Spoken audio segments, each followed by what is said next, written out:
Okay, so just back to riding horse.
So just feeling gravity drawing, pulling at the body.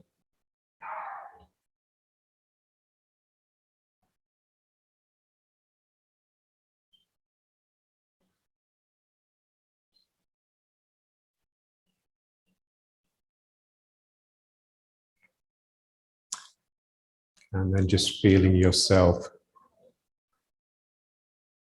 growing through that. So this feeling that your bones are slowly, because of gravity pressing you against the ground is pushing itself up into your skeleton.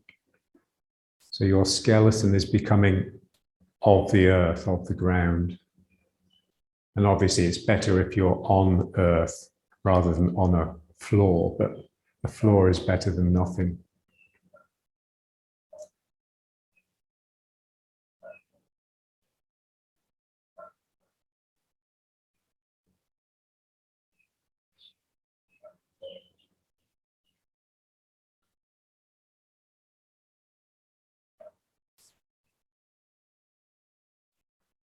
So gravity is pulling me down. The ground is pushing me up.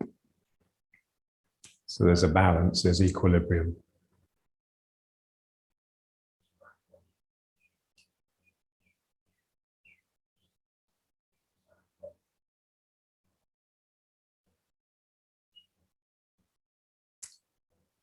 And then we just come back to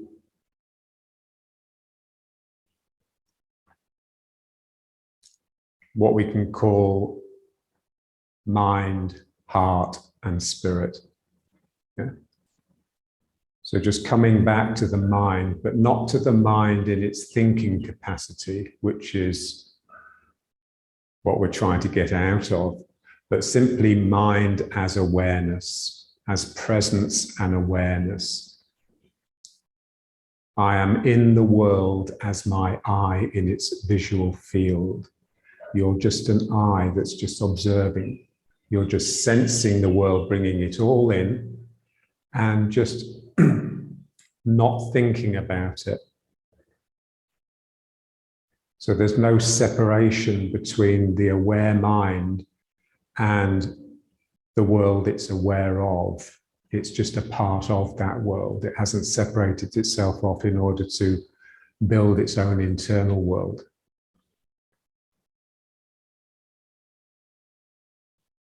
So when you get into meditation and you just sink into that aware mind, you basically just realize that everything, that's what everything is. Yeah.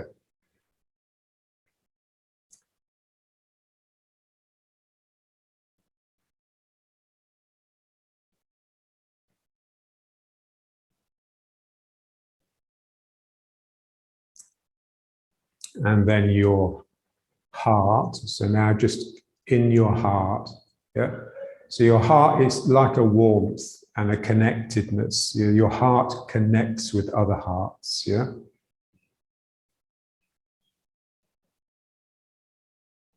And it doesn't necessarily have to be centered here or emanate from here. Your whole body, when you're in heart mode, your whole body is a heart. The same as when you're in mind mode, your whole body is a mind. It's not here.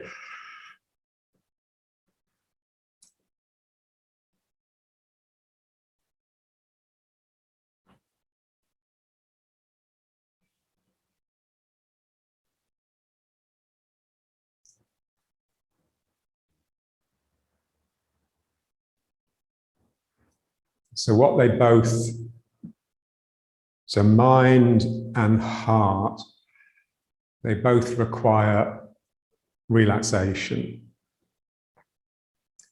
So the body relaxes and the mind relaxes, and then you will naturally come into the heart.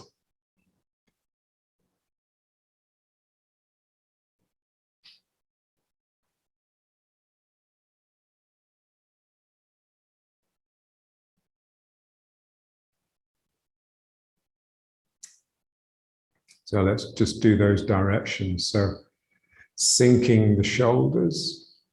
So the feeling that your shoulders have dropped all the way down to the hip bones. You know, so they're really sort of almost like you've got nothing between.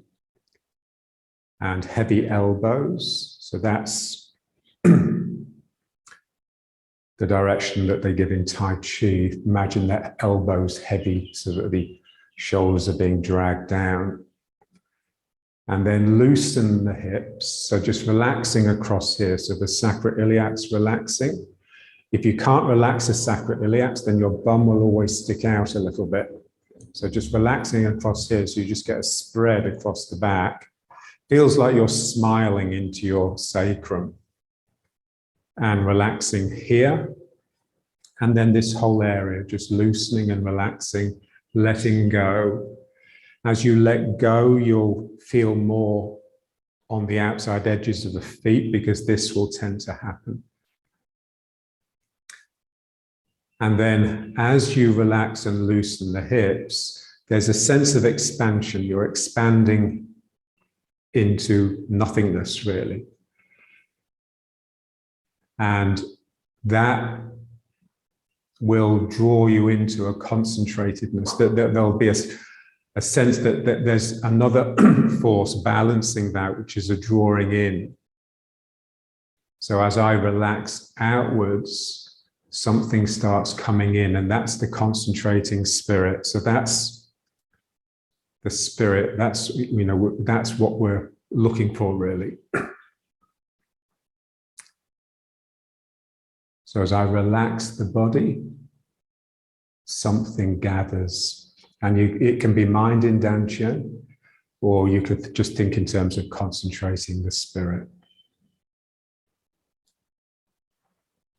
So normally, you know, when people, they want to get into spirit, they want to rouse their spirit, they'll get angry or they'll yell at themselves. You know, like the athletes or the sumo guys, they're slapping themselves, you know. So what we want to do is to get the spirit roused by relaxing rather than by getting agitated.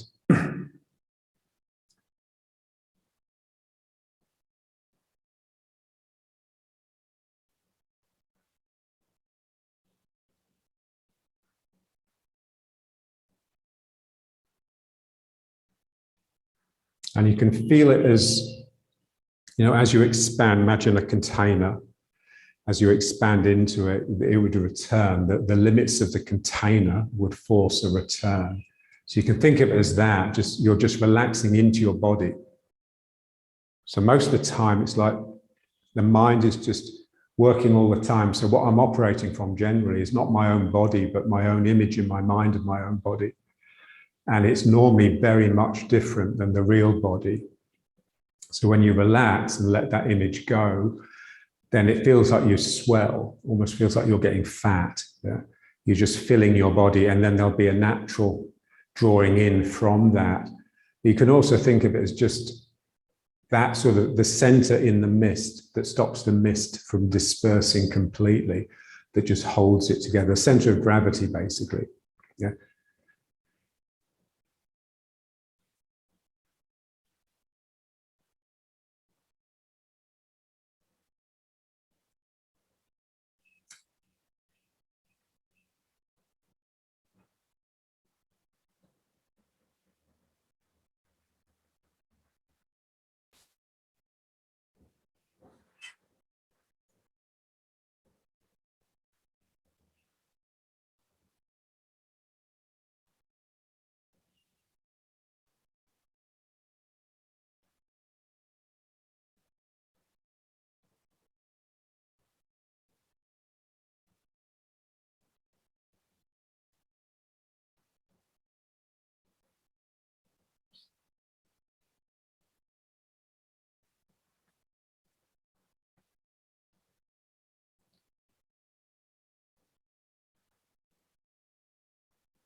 Okay, so now let's just move. But again, just moving by pulling with the leg rather than pushing.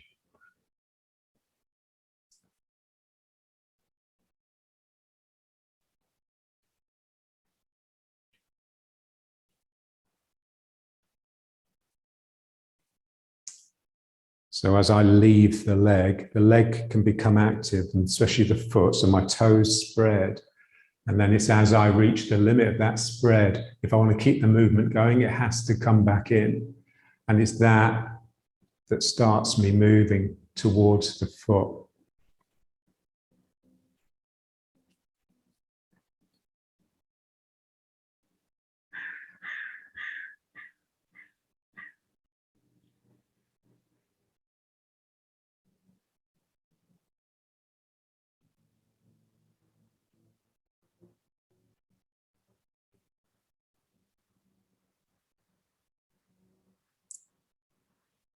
So what is it that makes the toes spread and reach more than they need? That's your spirit. So it's all being generated by spirit. So I sink into this leg and it enables this foot to really open out, and then I just allow that to crunch back in. So, and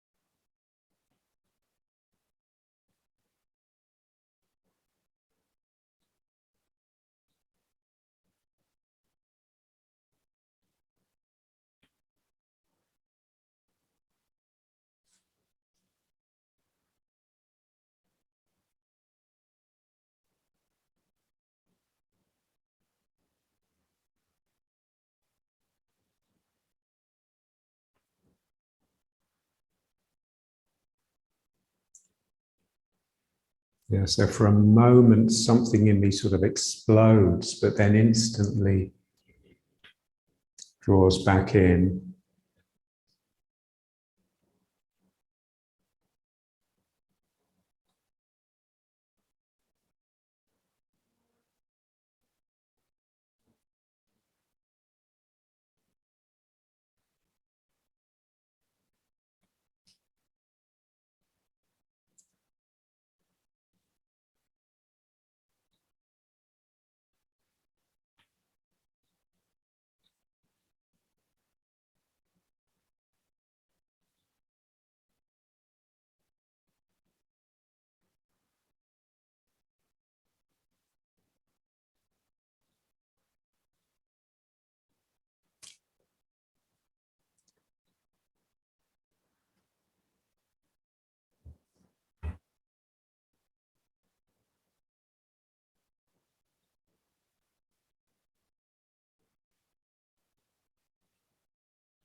So the first stage in Tai Chi is relaxation. And the second stage is intensification. So that's what we're trying to work with here. Something in me is really intensifying. And then I use that, as it subsides, it will move me.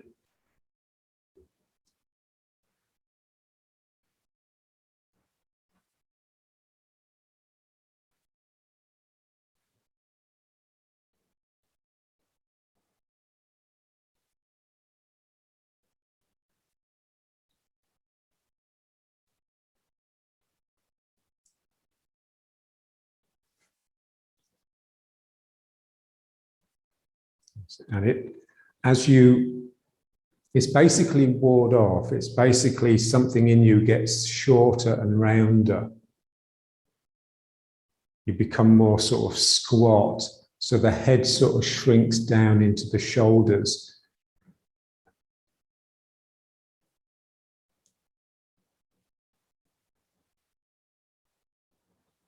So it's the spirited aspect of ward off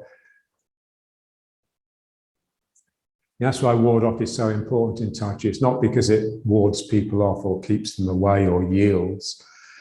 It's because it basically just connects with their spirit. Yeah, it's just a way of connecting. So here, way, I have to rouse my spirit to connect with spirit. So I sink. I don't just sink closer to the ground. I sort of sink within myself. It's like a shrinkage. Way.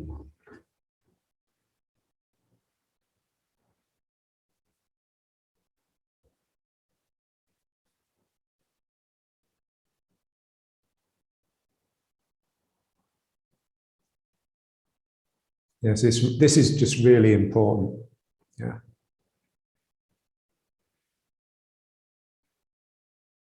And you can see, if the person is over here, then I turn my waist, but I turn my waist towards them. I don't turn it away from them.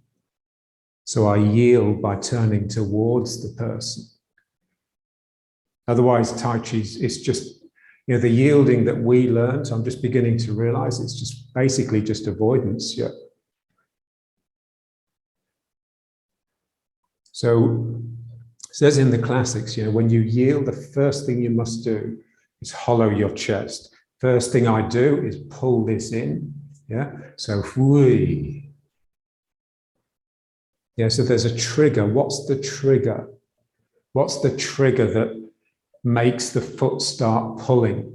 It's the fact that the toes start doing this. So the middle of the foot sort of hollows into itself, which makes the toes grab at the ground. So that's the action. It's the hollowing, the pulling back of the chest. That's like the trigger that starts the whole thing going. That's the thing we have to become really expert at. It's hollowing the chest, not turning the waist. So whir. Turning the waist is second, I think, to that. So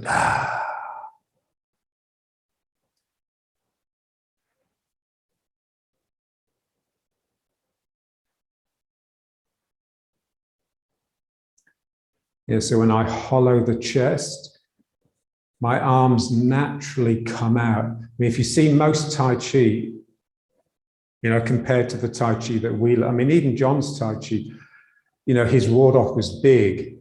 You see other people, and their ward offs are really big. Yeah? Whereas our Tai Chi was very much it was polite. Basically, our Tai Chi was Tai Chi without spirit, without fighting spirit. Yeah. So we just want to activate. So when I draw the chest in, it sends my arms out.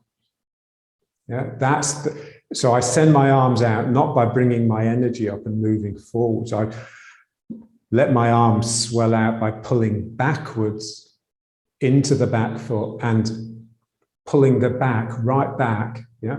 They talk about plucking up the back in the classics. Yeah. So way.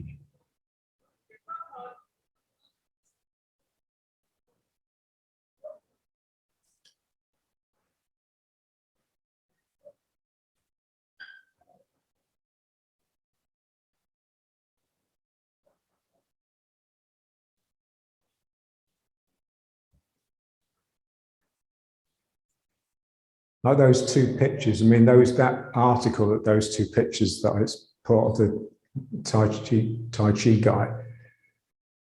That article and those pictures have completely changed my Tai Chi. Yeah. So just see how curved his back is and just how sunk he is. Yeah. He's, that the thigh of his back leg really is parallel to the ground. Yeah. So, and then when you hollow here, there's the sense of your head coming forwards, but there's also the sense of your tail cutting down and forwards, so into my back foot. Yeah. So completely not bum sticking out. Yeah. So you're really integrated. The leg is just like an extra vertebra that's just on the bottom of your spine. And it's just really spirited. And then there's no room for thinking. You just can't think. because you're active. You can only think to yourself if you're passive. So, way.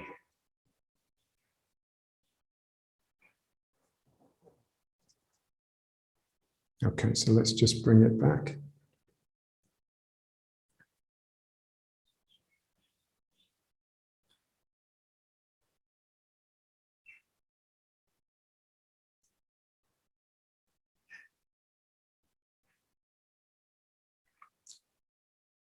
So now just feeling the bottom of the spine, just melting down the legs. You're not a spine sitting on legs. You're a spine that's just reaching right down the legs to the ground. So in the same way, you know, when you put your hands on someone, if they're sort of connected, you can sort of feel their root. You can feel the ground underneath their feet. But it should be the same with yourself. When I sink into this leg, I feel the ground underneath the foot here or here. Yeah. There's two connected lines through my body. One jumps across the sacrum and one comes up the same side. Yeah. And it just requires me just to really be able to just reach down from the spine. And again, it's not, it has to come from spirit. It has to be something in me that really wants to get down there. Imagine sort of reaching for an apple on the tree and it's just a little bit too high, and the effort that you're making, you know, you're stretching, you find something to stand on. It just requires application and effort. Yeah. So this is what, you know, so to start with relaxation, so we need to go through that stage of relaxation just to get to some sort of quiet ground, just to get to some place where we can use spirit effectively from. But then once we're relaxed, then you've really got to become tense or intense, yeah? So just use the spirit. So my spirit is sending my leg down. Imagine the octopus, yeah? If it wants to reach out for something, what does it do, yeah? What does it do with its mind to actually make its tentacle move towards that thing? It doesn't think. It doesn't make a decision. It's just something happens. There's something squeezes in the mind in a certain way, and that squeezes the tentacle out. It's what's the beautiful thing about an octopus. When you see it, you just think, wow, that's just pure mind, because that's how you use the intending mind. You squeeze it to make things happen. You don't think it. Yeah. And so that's the feeling here. So it's something inside me just squeezes and it oozes a tentacle down to the ground.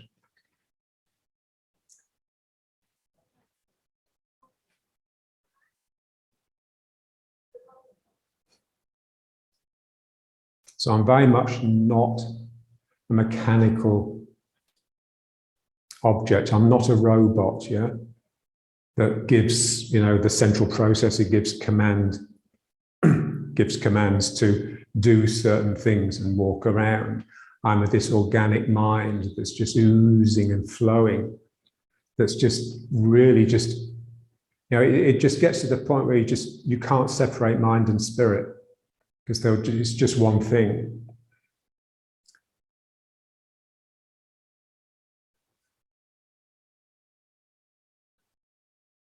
And you can't separate spirit and libido, because it's just all one thing.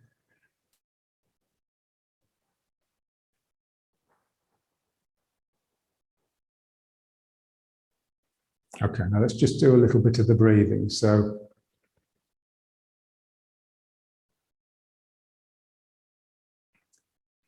and just being really aware of it.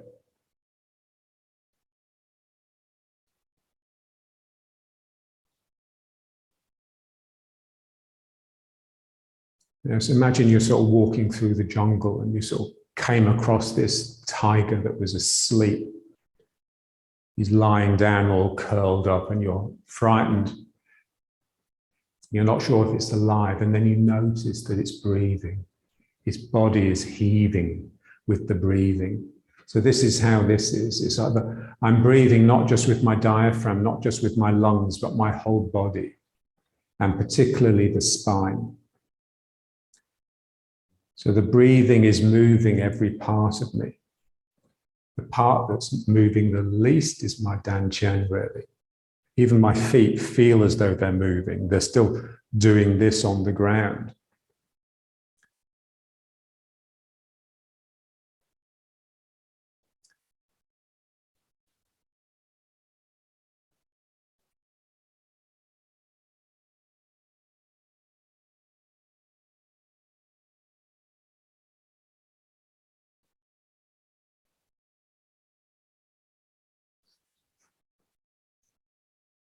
Yeah, so this is the thing with meditate. I mean, in meditation, they say count the breaths. Be with the breathing, not with the thinking. But you're not with the breathing as a mind that's watching the breathing. You just become the breathing. That's all there is. It's just the breath, and you're just passionately making it happen. So again, an act of spirit.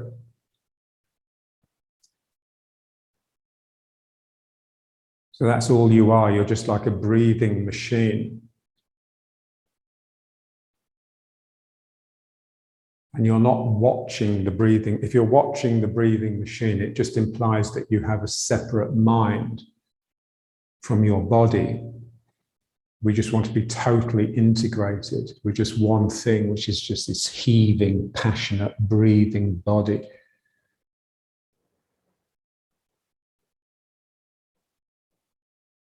So very much like a mild trance state.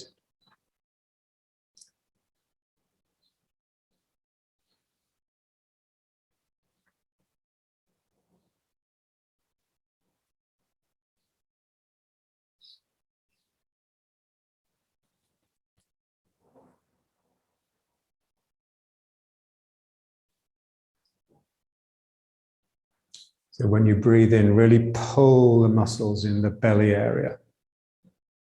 And then here, just using the muscles in the lower back. And again, just imagine you're in water. You're totally submerged in water. So it's actually really quite difficult to move.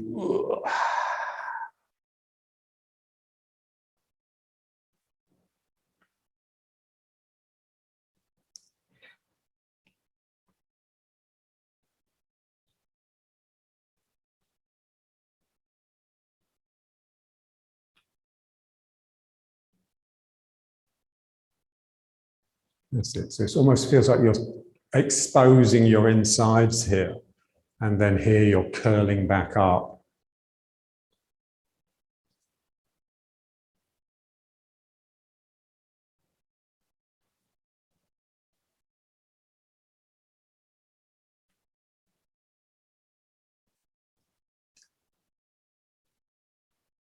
Like that poem that I sent you, the clam. So here I'm a clam that's closed tight.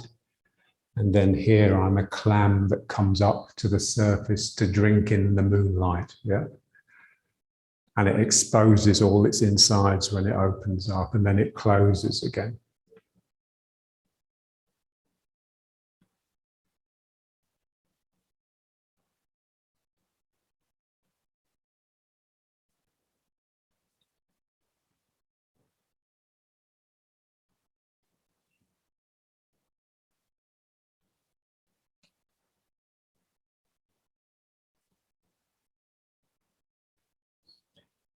So when we open, just make sure you feel the tentacles that are reaching down the legs. You don't want to come out of your root. And then here where it all closes again, you just want to make sure your bum doesn't stick out even a tiny bit here. Otherwise you'll lose the root. So this is where I make the connection with the ground. And then that connection just has to be elastic so it can stretch a little bit without snapping. So this is what the passion, the spirit lends the body, which is like elasticity, like a juiciness. It's not brittle. It will bend.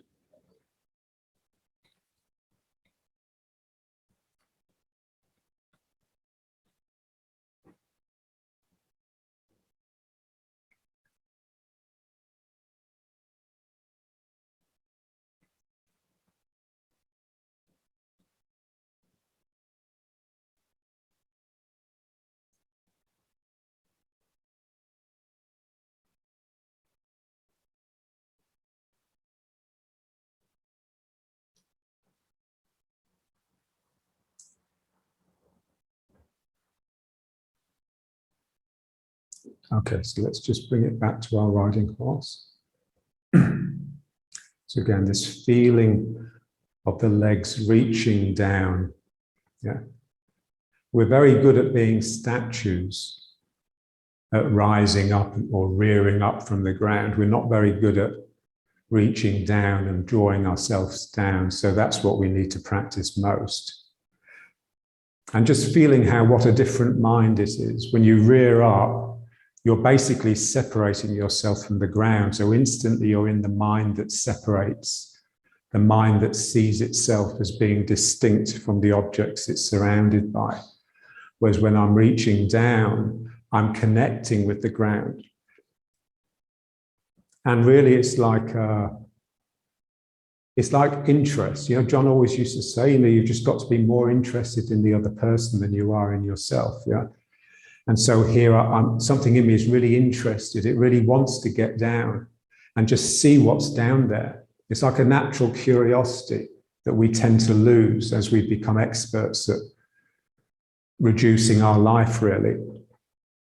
And so something in me is coming out to draw in the world. I'm not standing there like a statue waiting for it to come to me. So that's the different mind. It's a very, very different mind. So that's the mind we just really need to cultivate. So that's the mind that mindfulness attempts to cultivate. Yeah.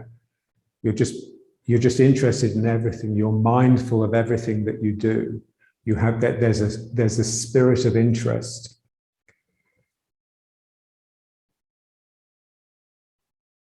You know, can I do this better? You're always looking for improvement.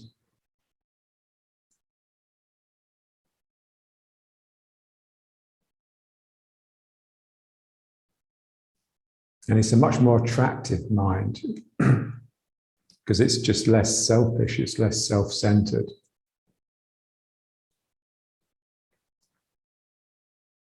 So it was quite, when I was at college, when me and Roberta were at college.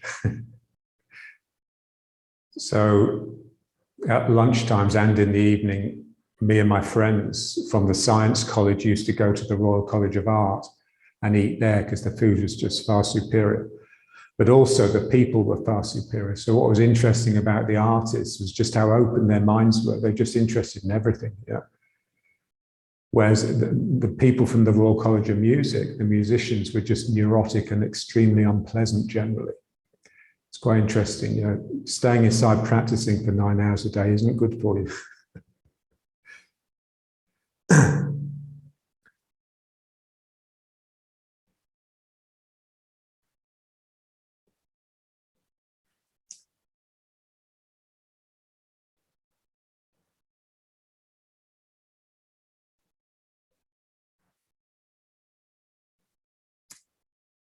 I was sitting at a table once and I was talking to a colleague about beta functions. It's just something from maths. And there was an artist at the table. When I'd stopped talking, he asked me to explain to him.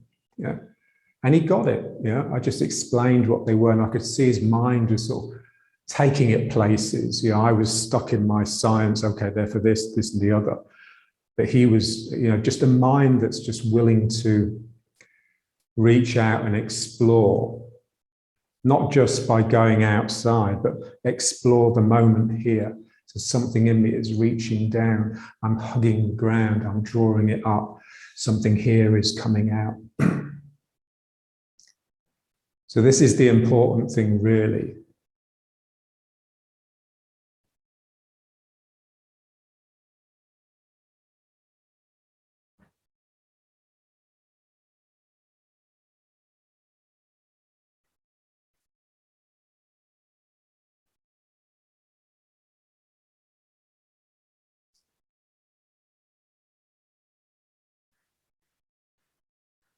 Okay, now let's just do a bit of the breathing again, but maybe it won't be breathing. Just the feeling of hollowing the chest. I just want the feeling that I'm drawing my chest in, and that is making my arms swell back. And then I just push my chest forwards. So really just exercising the heart area, the physical heart area. It was quite, with John, we'd worked on the body, trying to quieten the mind, worked with spirit. But then it's only really when we moved to Blakeney, after a couple of months in Blakeney in 2001, that suddenly for him it just all switched to heart. Heart now became the operator. And he was now rebounding us using his heart. So it meant me and Charles had to basically learn to connect with a different energy than the one we were used to connecting with, which is generally just his intense spirit. And I really believe that if we'd got into this, if we'd yielded by hollowing the chest rather than by turning the waist, we'd have got into heart a lot earlier. Because basically when you hollow the chest, you're exercising the heart, yeah? It's all about really making a connection with that person, rather than just turning to get out of the way of them.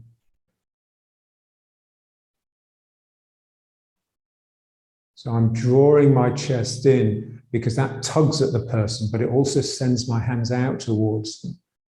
So I venture towards them without it being too much. Yeah, I'm drawing in, I'm sucking them in at the same time that my arms are going out towards them. And this would be like the attacking phase, which would be there for a moment.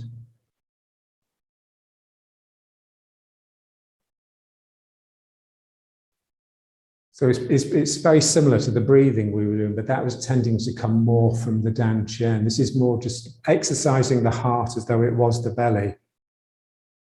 Pulling the chest in, really letting the back expand and spread across the shoulders with this sense that the bone here, the lumpy bone here, is being drawn up, and then just letting it sink back, let the chest come forwards a little bit.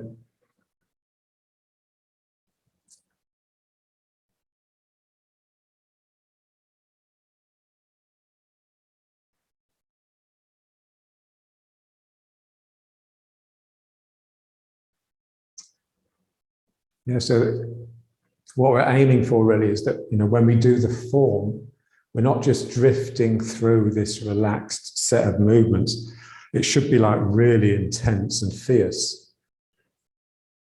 So the beginning of every posture, it's like there's a real ferocity that flares up. So,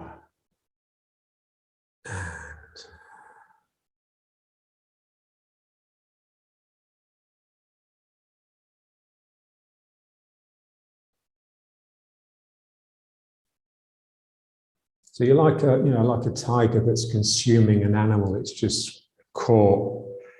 You see the strength that they have. I saw a clip of a leopard just carrying a dead crocodile. Just the strength to carry something that's more than your own body weight. So here it's like you need the strength to tear that carcass into pieces. Yeah. So there's this feeling that it's really physical and it's unpleasant. You're tearing a body, you're pulling a leg off or whatever.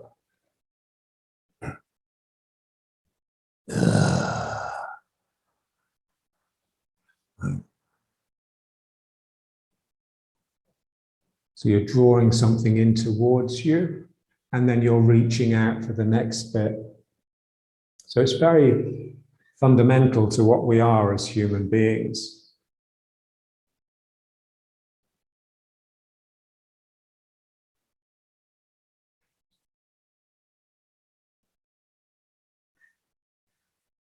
So you reach out, but you reach out subtly. You reach out at the same time that you're withdrawing yourself. It's really interesting.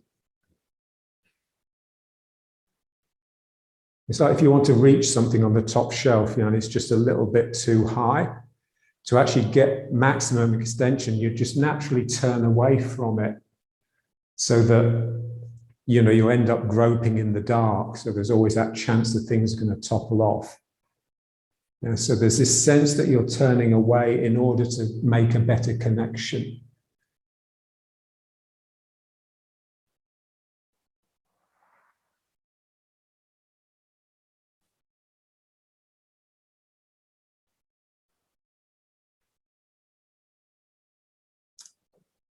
And just be careful, because when you hollow the chest, there's always that strong possibility that your root will come up out of the ground, that your bum will stick out. Yeah, so it's a little bit more precarious than just pulling from the down chin. You really have to sink and stay in the ground.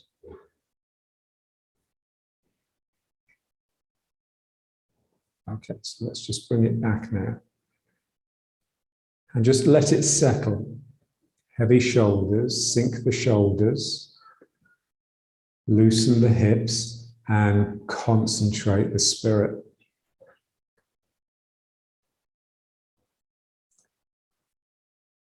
Yeah, so it's like, in those instructions, the concentrate the spirit comes last. Because if you get the others right, then the spirit will concentrate naturally. But ideally, we do everything that we do with the concentrated spirit, and then the mind and the body are in the right place.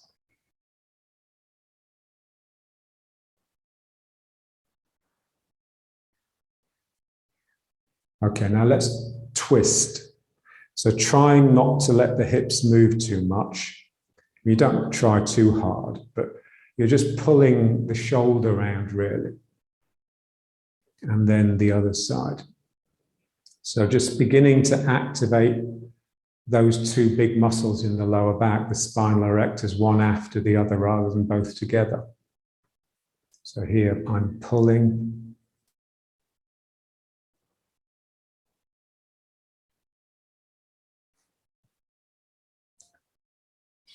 And again, the most important thing is just feeling the mood associated with those muscles. Again, it's like the tiger that's eating. And so something in you is just really quite detached, yeah? So you're detached, but you're not disconnected. You're not detached in order to think to yourself. You're just detached because it's not a good idea to be sentimentally attached, because that will weaken your energy. So here, being pulled into this muscle. And the feeling that it's really thick at the bottom, at your sacrum interface, it's really thick. And as it reaches up, it gets thinner and thinner until it's up here and down the arms. But also then that is also the beginning of the tentacle that reaches down the leg. So I want to feel the connection from the heel up the back of the leg to here, all the way up to the top of the head through that thick muscle.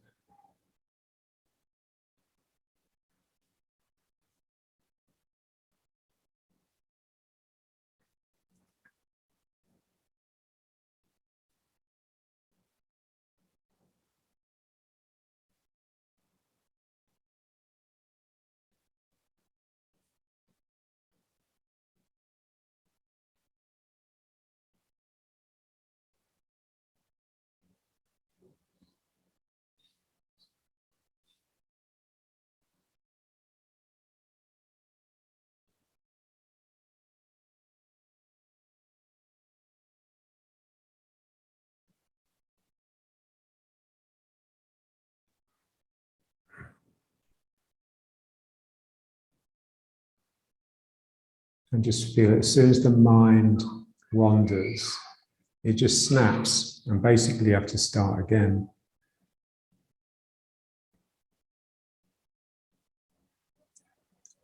And you don't really know what the mind is. The mind may be thinking to itself, but you're just not with that. This requires so much concentration to get it right. You can't attend to your own wanky mind at the same time. So this is what we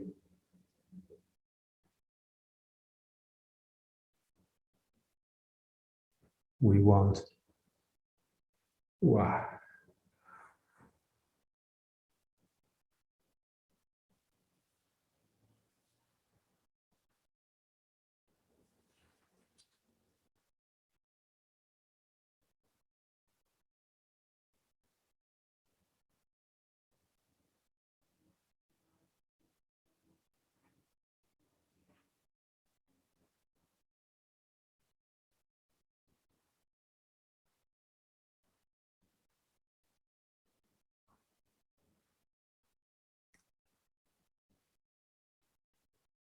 But this sort of thing, you just need patience, really.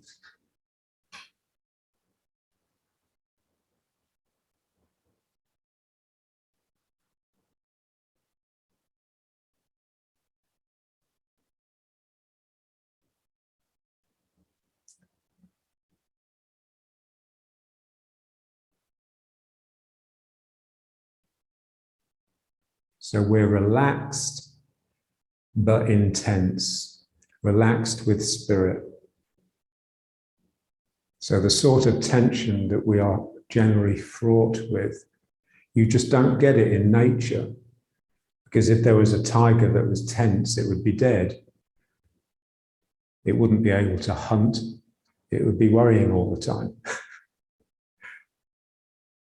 And so, the only reason we can worry and be anxious and be unhappy is because we've built an environment that allows ourselves to be. We've built a safe environment that everything in our unnatural environment encourages us to think to ourselves.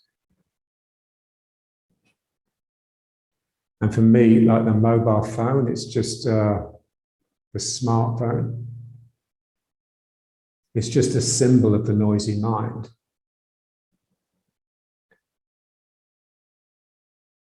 It's just the noisy mind made visible.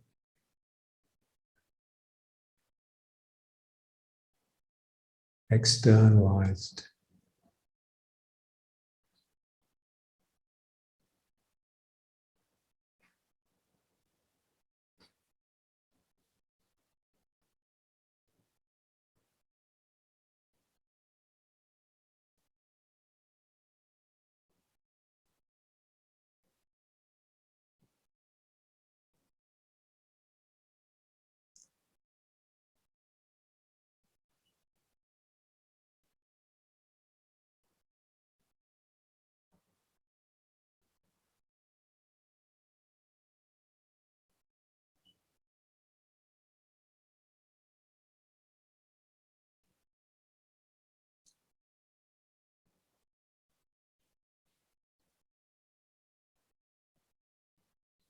And it is just a matter of just integrating the body. Body is one unit. Integrating the legs, joining the legs and the upper body. And just feeling what that does to the mind.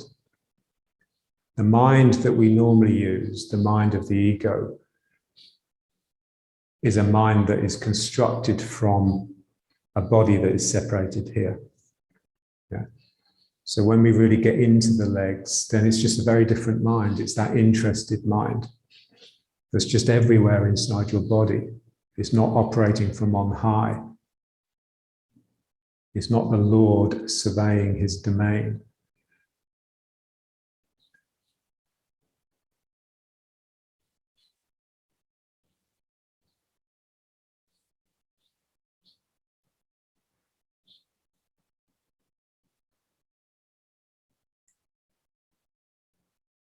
And again, it's like everything, if you practice it, you'll get it.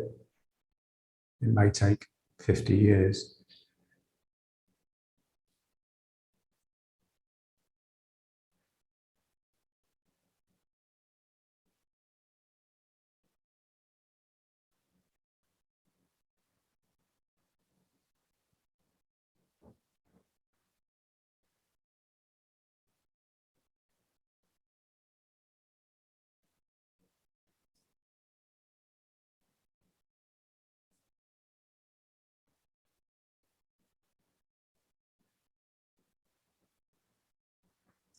Try to give one of my students a pep talk because she's a lazy cow. And she just ended up saying, oh, for you, everything is just work, work, work. Yeah. I said, yeah, but for you, everything is me, me, me. Yeah. What's preferable?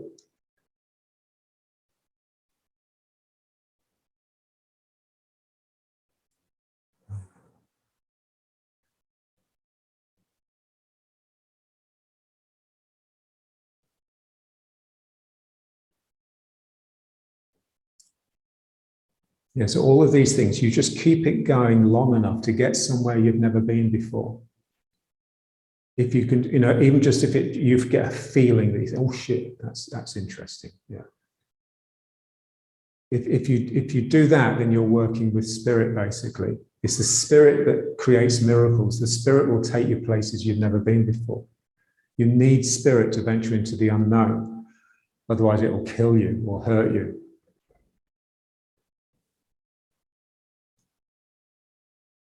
Now, this is why, if you practice, insights will just tumble out of the work with abundance. You won't need a teacher.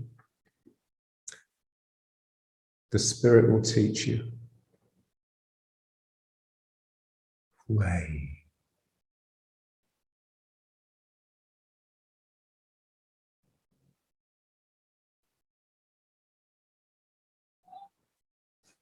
Yeah, so sometimes, working with John, something would come up from the spirit of the meeting. So we'd work working and it would intensify and intensify. And then basically one of us would make a mistake.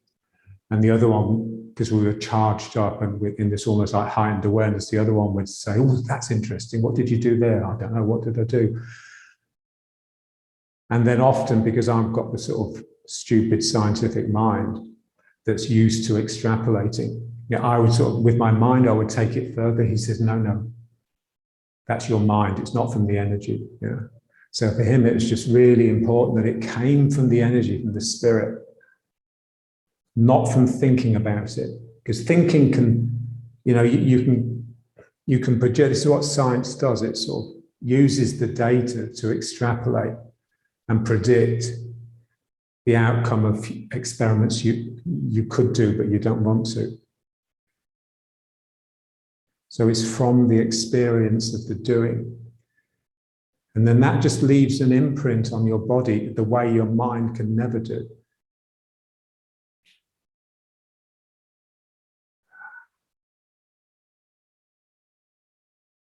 Okay, let's just let it drift into the figure of 8.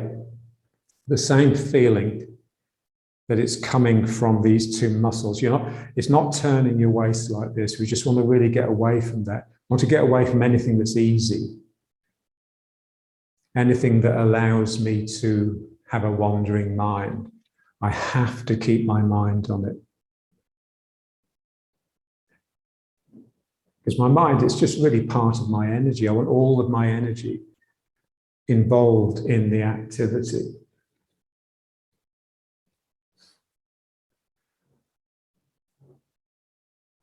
So as the hand reaches up, another part of my mind reaches down. So what's happening above the danshan is mirrored by what's happening beneath it.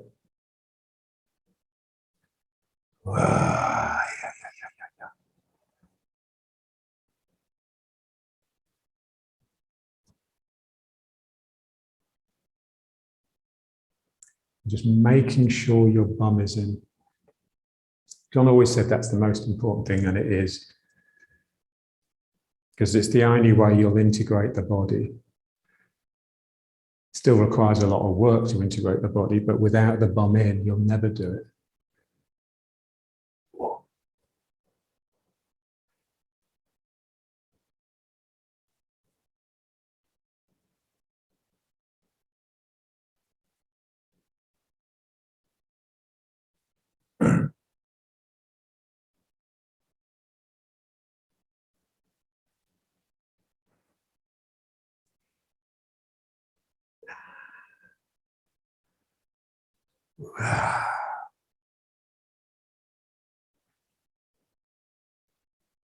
Just have to be careful you don't give yourself a hernia.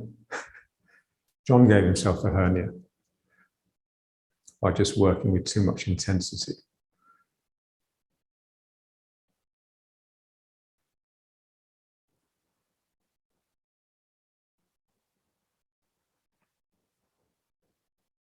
That's really when the work took off in Blakely into heart. It's after he'd had his hernia operation. Because before the operation, he had to be really careful. There's a lot of things he couldn't do physically because it would have hurt or damaged him even more. Okay, so let's just squat down.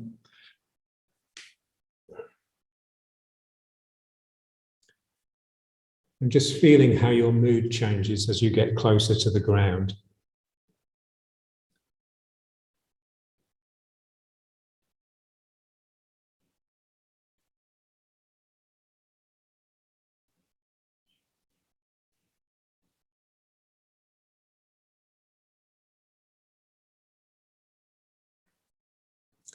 So the mind just more naturally goes into the Dantian, and the Dantian is closer to the ground,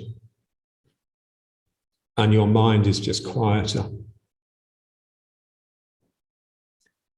So feeling the Min Meng, feeling how you want the part of your spine above the Min Meng to feel like it's reaching over like this, and the part of your mind beneath the Dantian to feel as though it's reaching under.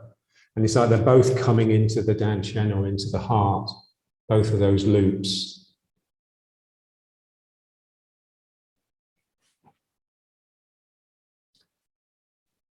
And there's a real sense of energy emanating and spreading from the Min Meng over your whole back.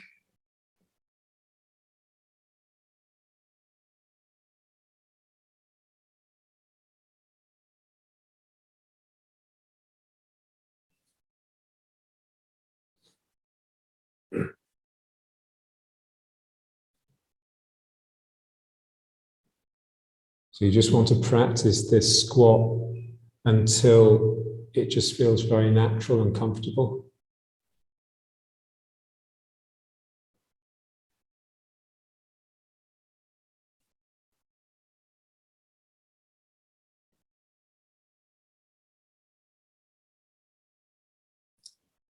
So a lot of the partner work I do with my students now, it's from this posture. And so we'll just hold hands and just lean back and twist, and and also from sitting down with the legs spread open.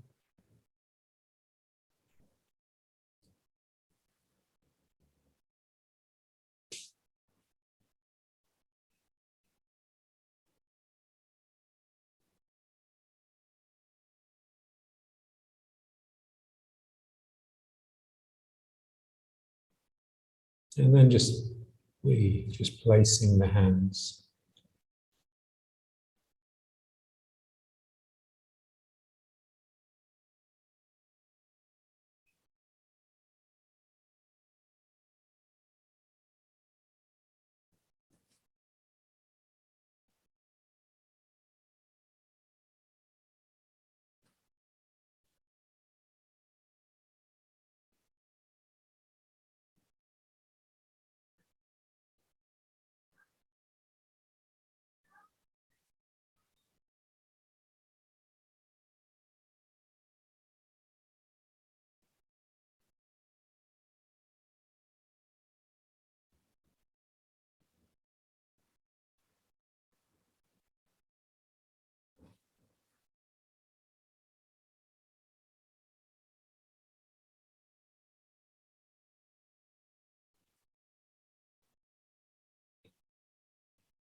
So a mind full of the spirit of inquiry.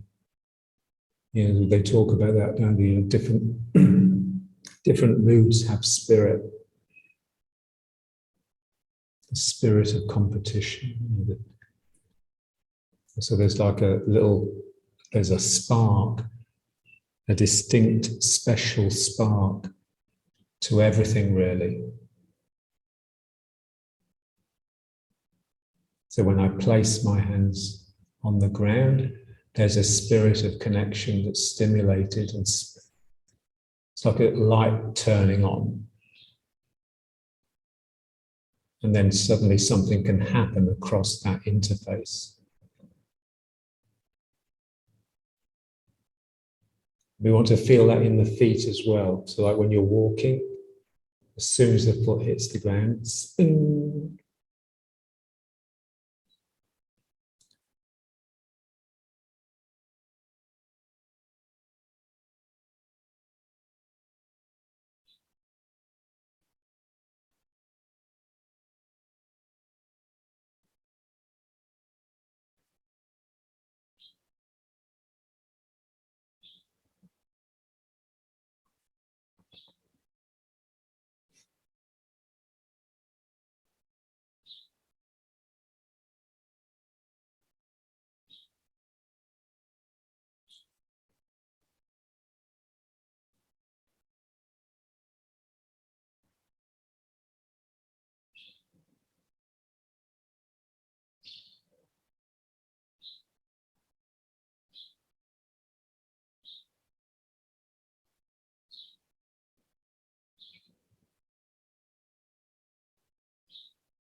Okay, so let's come back up.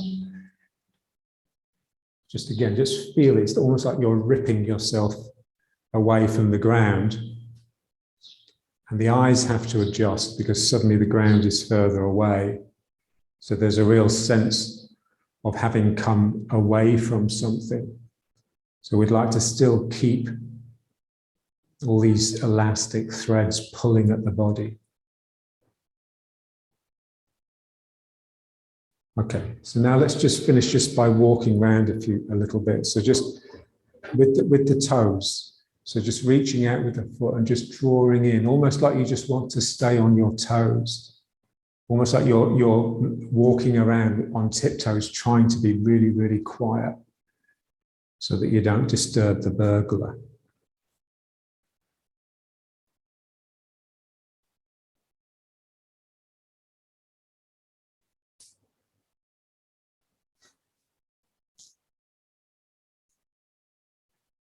And just feeling the spirit when you put the foot down and then you start clenching the toes to draw yourself in, you're basically hollowing the chest. So here I'm hollowing the chest to start that action of drawing myself in order to move forwards.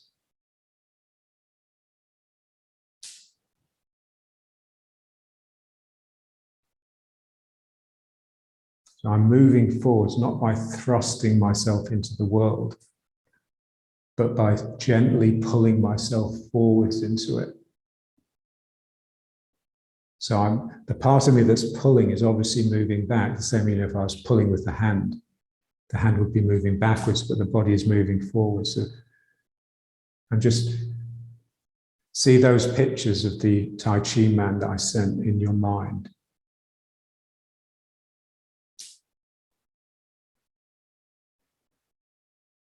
Yeah, so as you put the foot down and you pull, that pull pulls the spine down. So there's no sense of this. The spine is being pulled into the ground by the leg. And because the lower spine is doing this, the upper spine comes over as well. So it's all the one thing, really. It's all.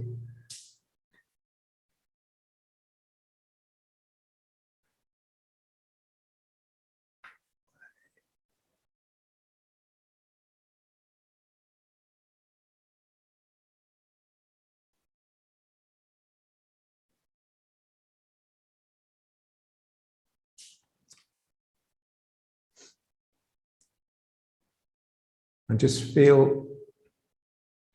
aware of the transition as your front foot becomes a back leg. There's a sense of relaxation. The front leg is the one where the intensity is really. So here I'm pulling forwards, but then there comes a point where it sort of relaxes, and that's when it becomes a back leg, and then the other one can reach forwards. So the intensity is in the empty leg. As it fills up, it becomes more and more passive and quiet.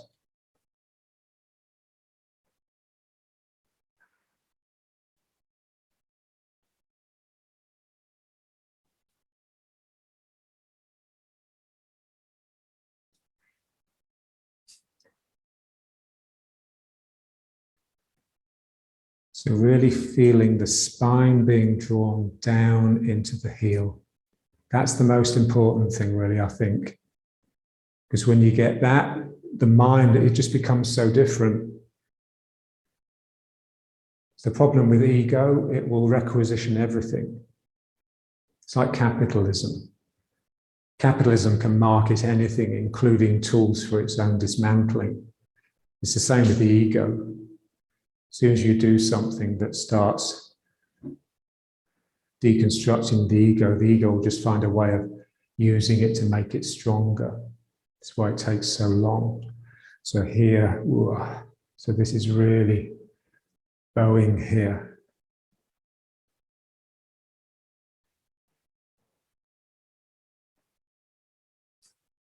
So just trying to get like real flexibility in the lower back, in the lumbar spine.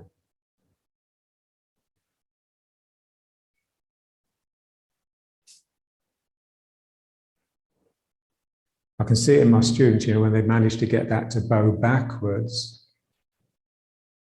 they stop being a statue, they stop being a self. For a moment, they just become just this fluid, flexible, pliant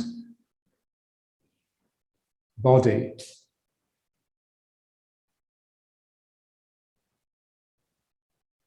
Ooh.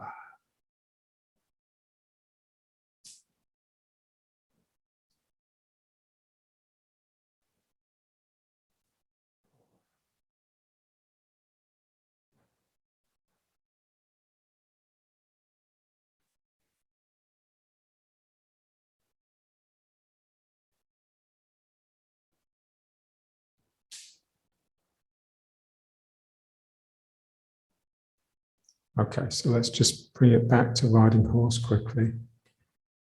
So again, this feeling that your lower back is just melting into the legs.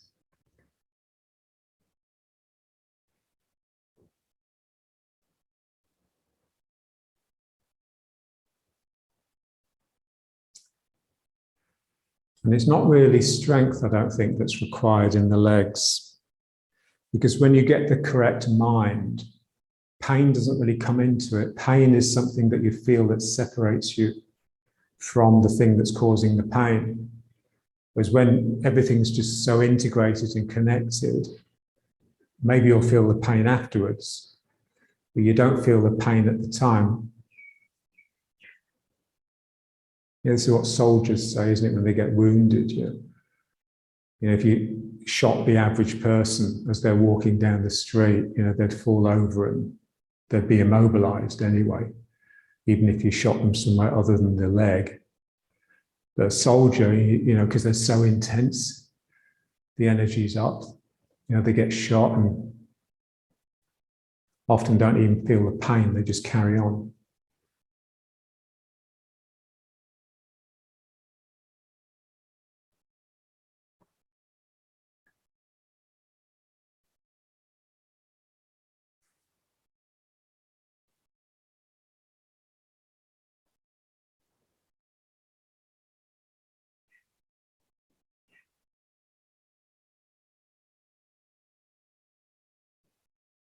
Okay, so let's bring it up.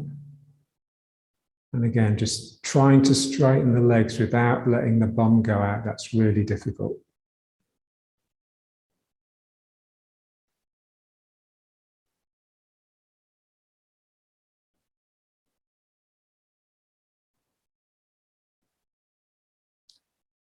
So as you stand here, just imagine you're just about to go into the form.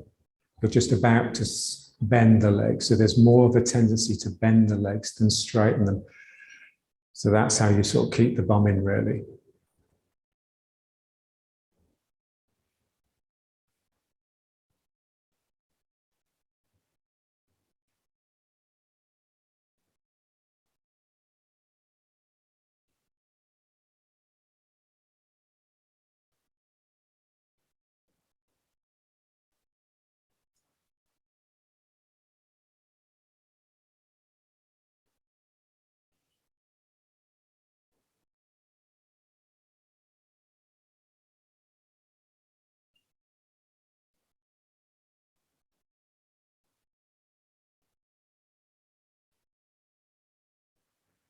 Okay, great.